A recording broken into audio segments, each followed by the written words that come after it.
Halo, selamat hari Minggu teman-teman semua.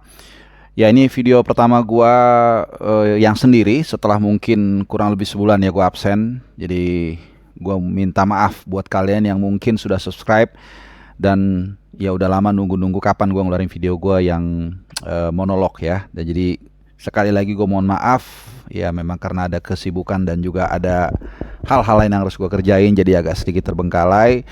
Tapi anyway, gue akan memulai edisi kali ini, edisi comebacknya gue di monolog dengan membahas satu dari El Clasico. Mungkin kalian sudah sebagian besar tahu ya, hasilnya adalah Real Madrid berhasil menang 2-1 dan setelah tertinggal 0-1 lebih dahulu lewat double dari golnya Jude Bellingham.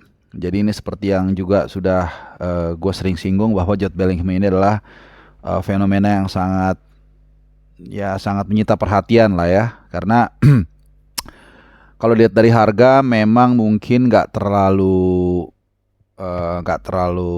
wow lagi sekarang 100 juta ya, karena kayak pemain kayak Caicedo sudah 100 juta, Mudryk juga sekitar segitu, Declan Rice bahkan juga 100 juta. Tapi ternyata impactnya di Real Madrid sangat luar biasa ya. Dan satu lagi gue yang akan bahas sebelum gue lanjutin soal Real Madrid El Clasico adalah hasil pertandingan di hari Sabtu, yaitu Arsenal dan Sheffield United ya, yang berkesudahan dengan ya skor yang sangat besar 5-0 ya, walaupun lawannya juga cupu. Oke, dari El Clasico tadi. Jadi kebetulan gue adalah salah satu orang yang sangat menyenangi secara personal gaya main dari Jude Bellingham. Ya, bukan gue berarti fans Madrid ya. Jadi gue selalu suka dengan pemain yang punya passion, kemudian juga kontributif, ya, dan gak banyak cengkunek ya, gak banyak gaya lah gitu ya. Dan itu salah satunya gue lihat ada di Jude Bellingham. Jadi ini pembelian yang bukan hanya menurut gue bukan hanya pembelian soal skill ya, tapi juga soal bagaimana attitude di Madrid ini bisa terjaga average-nya. Ya, karena kita tahu ada beberapa pemain, salah satunya Vinicius Junior yang bagus ya, ini kayak Neymar lah, cuman attitude-nya mungkin agak gimana gitu ya. Tapi kalau dia ada di lingkungan yang bagus, maka ini akan mendrag dia atau melevel up dia ya. Jadi intinya membawa pengaruh yang positif lah. Nah, kalau kita lihat ya di sebuah platform, gue udah menerangkan beberapa kali, tapi kan gue ulang di sini ya. Jadi gue akan banyak feature nih, karena kalau hasil pertandingan mungkin kalian udah tahu semua, tapi tetap akan gue singgung nanti. Jadi yang pertama itu Jude Bellingham ini datang di waktu dan tempat yang tepat. Di waktu yang tepat kenapa? Karena di saat yang bersamaan Benzema hengkang, udah jauh dari Real Madrid, sehingga siapapun yang ditaruh di depan, misalnya kemarin ya contoh waktu lawan Barcelona, nah dia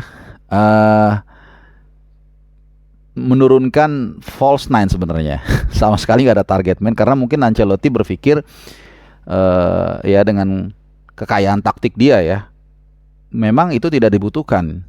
Pertama, mereka tidak punya target man yang memang mumpuni, dan kedua itu dibuat lawan bingung ya, karena lawan kalau kita lihat Barcelona punya 3 back ya, siapa yang akan mereka jaga gitu? Nggak ada gitu, kecuali sayap-sayapnya Vinicius Junior dan Rodrigo, itu yang memang menjadi sederhananya adalah untuk menarik 3 back Barcelona, yaitu Araujo, Christensen juga Martinez lebih merenggang, sehingga disitulah Jude Bellingham masuk. Nah, itu yang gue bilang tadi, dia datang di waktu yang tepat, nggak ada Benzema, sehingga banyak yang mengatakan, gue baca ya, Jude Bellingham ini adalah gelandang rasa striker. Memang betul, dan ternyata memang dia punya kemampuan untuk itu, dan kemudian klub mengakomodir kemampuannya dengan sangat baik. Makanya kalau gue bilang Ancelotti ini orang yang kalau lu lihat nggak perlu menunjukkan dia seorang yang pintar ya. Beda dengan Guardiola, dia memang kelihatan show off, tapi memang pintar dua-duanya. Tapi Ancelotti ini dia calm down, tenang gitu ya. Nah, kemudian itu tadi balik lagi, dia renggangkan itu pertahanan Barcelona, kemudian Bellingham yang akan selalu coming from the blind side ya. Nah, yang menjadi masalah kalau kita lihat di pertandingan tersebut, gue juga sudah sempat mengantisipasi, Xavi harus menjaga Bellingham, definitely. Dan gue bilang saat itu Bellingham akan banyak merepotkan Barcelona, intinya seperti itu ya. Memang itu benar, PR itu coba dilakukan oleh Xavi dengan mengutus seorang Gavi mengawal Bellingham. Tapi kemudian strategi ini di-counter dengan sangat baik ketika Luka Modric itu dimasukkan. Sehingga akhirnya apa? Akhirnya Luka Modric yang kalau kita lihat yang mendeliver bola. Jadi tugas untuk menyalurkan bola ke depan urusannya Modric. Bellingham lebih didorong ke depan, tinggal finishing, dan akhirnya kita lihat berhasil meruntuhkan atau membongkar pertahanan Barcelona ya lewat gol Bellingham di menit 68 dan 92. Jadi kalau dibilang itu gol keberuntungan ya gue cukup ketawa aja gitu ya. Dan sekali lagi gue bukan fans Madrid, gue menilai apapun itu secara objektif, sangat objektif, dan orang semua tahu. Jadi kembali lagi kombinasi antara skill individu dari seorang Jude Bellingham dan kemudian sebuah perubahan di tengah pertandingan yang dilakukan oleh Carlo Ancelotti ini yang menurut gue menjadi faktor kemenangan dari Madrid atas Barcelona. Jadi Jude Bellingham ini benar-benar fenomenal, dan ya gue rasa sekarang yang tersenyum juga Southgate ya, karena ini akan menjadi keuntungan bagi tim nasional Inggris. Oke, kita beralih ke Liga Inggris ya, ke Arsenal. Nah, ini ada beberapa fakta yang menarik yang akan gue angkat dari sini. Yang pasti memang ini adalah kemenangan yang easy win bagi Arsenal. Tapi juga di sisi lain juga ada hal-hal yang menurut gue cukup menarik diulas di sini. Pertama dari mungkin Nketiah dulu ya. Bukan terkait hanya hat-trick, tapi juga bagaimana kedalaman skuad ini memang sangat diperlukan dalam mengarungi kompetisi yang sangat panjang. Endurance ini sangat penting. Kita lihat ketika Gabriel Jesus cedera, Eddie Nketiah bisa mengisi kekosongan tersebut. Ini pemain yang selalu gue berikan apresiasi selalu dari awal-awal musim, bahkan dari musim lalu ya. Dan gue suka karena dia adalah akamsinya situ ya.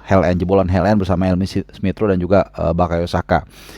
Nah, kemudian juga kepercayaan Emil Smith Rowe untuk mengisi sisi kiri ya, yang gua rasa juga bermain cukup baik kemarin. Dan Bukayo Saka juga ada satu assist dia kasih. Cuman sekali lagi memang gue selalu mengkhawatirkan siapa sih replacementnya Saka kalau suatu waktu dia mengalami cedera, karena kita tahu tidak ada pengganti yang sepadan di sisi kanan ya. Dan bukan terakhir ya, memang kita pernah dengar rumor Arteta itu selalu menginginkan kehadiran seorang Pedro Neto di sana, karena memang Pedro Neto kalau kita lihat di Wolves, sayang kemarin cedera ya waktu lawan Newcastle. Ini bakal menjadi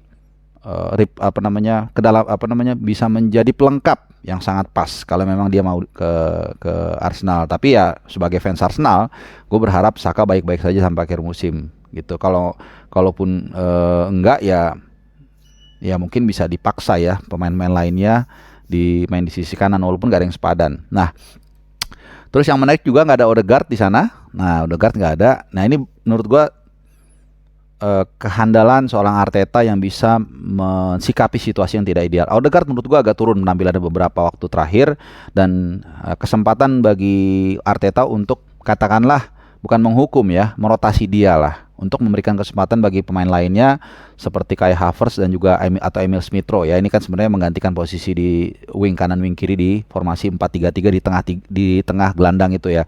Declan Rice jelas nggak bisa tergantikan di sana. Jadi dia pakai rotasi ini dengan baik untuk mengasih kesempatan bagi pemain lainnya yang perform atau yang memang butuh minute play, dan mengistirahatkan Odegaard yang agak turun. Dan di belakang tentunya juga ada Kiwior yang kemarin berduet dengan Saliba. Ini juga sama nih, menurut gue salah satu bagian dari rotasi ya, karena biasanya di sana kan Saliba sama Gabriel, dan perhitungannya tepat dengan kondisi dengan rotasi seperti ini pun ternyata Arsenal menang mudah dengan skor 5-0 gitu. Walaupun kita tahu di puncak klasemen saat ini gua rekam itu masih dihuni oleh Spurs. Ini gua rekam jam 8, kurang lebih jam 8 ya, atau 20.00 waktu Indonesia Barat, hari Minggu tanggal 29 Oktober 2023 ya. Jadi nggak tahu nanti seperti apa hasil derby MU, kemudian juga hasil City ya. City sama ya, City lawan aku dari MU sih, dari Manchester ya. Antara MU dan City kita nggak tahu. Dan juga Liverpool melawan Nottingham Forest. Karena nanti bisa mengubah komposisi di klasemen. Yang pasti Spurs mencuri perhatian dan selalu gue respect dengan gaya main Spurs musim ini. Nah nanti setelah derby Manchester, gua akan, dan juga hasil Liverpool menghadapi Nottingham Forest, gua akan bikin videonya. Jadi video ini mungkin lu tonton sambil, mudah-mudahan gue bisa upload jam 9-an malam atau intinya sebelum derby Manchester untuk menemani kalian menjelang nonton derby Manchester. Nah hasil derby Manchester nanti akan gua buat tengah malam, jadi mudah-mudahan subuh sudah bisa kalian tonton ulasan dari gua.